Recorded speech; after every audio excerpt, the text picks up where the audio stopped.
Have you ever seen somebody just sitting outside or in a building or something, and you just saw their hands just shake uncontrollably, and you're just wondering what they were doing or how or why that was the case? More than likely, that was Parkinson's disease.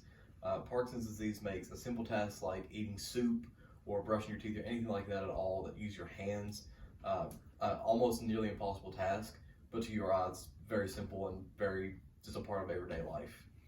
With that being said, the three things that you need to know about Parkinson's disease is the causes, the symptoms, and how to manage Parkinson's disease. So some causes of Parkinson's disease can be your genes.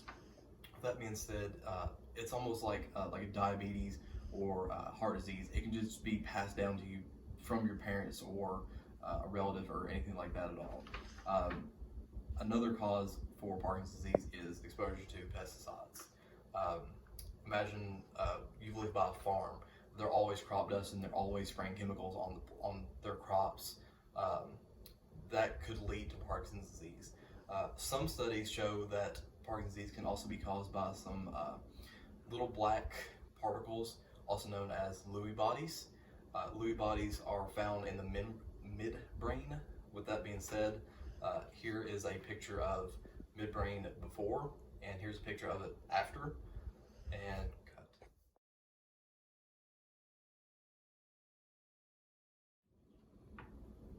So along with some of the causes of Parkinson's disease, according to the Parkinson's Foundation, Parkinson's disease is an extremely diverse disorder.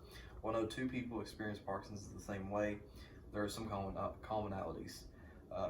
Parkinson's affects about 1 million people in the United States and 10 million people worldwide. So the next point I'd like to make about Parkinson's disease is the symptoms.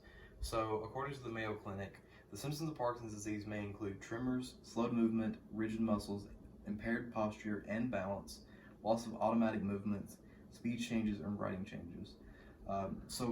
With that being said, one of the most common things that you see with Parkinson's patients are they've got tremors in their hands, and the first thing that I can think of, what comes to my mind, is the Muhammad Ali 2004 All-Star when he threw the first pitch. Stop. And now, ladies and gentlemen, heading out to the mound to join them, accompanied by his 13-year-old son, Assad. Please welcome the greatest of all time, Muhammad Ali.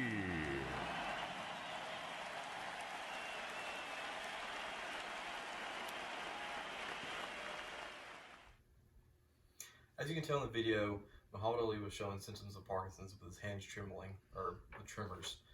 This is a very common symptom of Parkinson's disease, but also on the other end of the spectrum, there are people with rigid muscles and almost no movement in their muscles at all. And that goes to show you that how Parkinson's disease affects different people in different ways.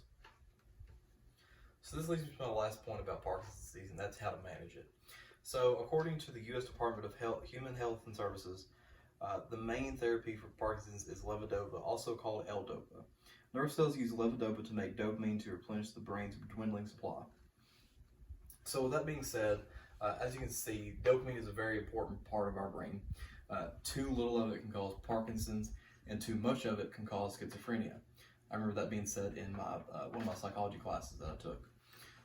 After that, there is deep brain stimulation, where they literally go into your brain and they do surgery, of course, and they implant electrodes into your brain for just to make sure that is firing and make sure that you actually are getting that signal. That's similar to like a heart pacemaker.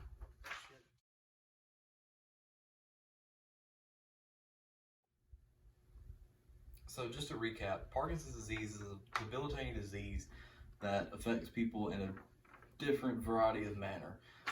It can be one person just shakes to another person is very stiff in their muscles and movement.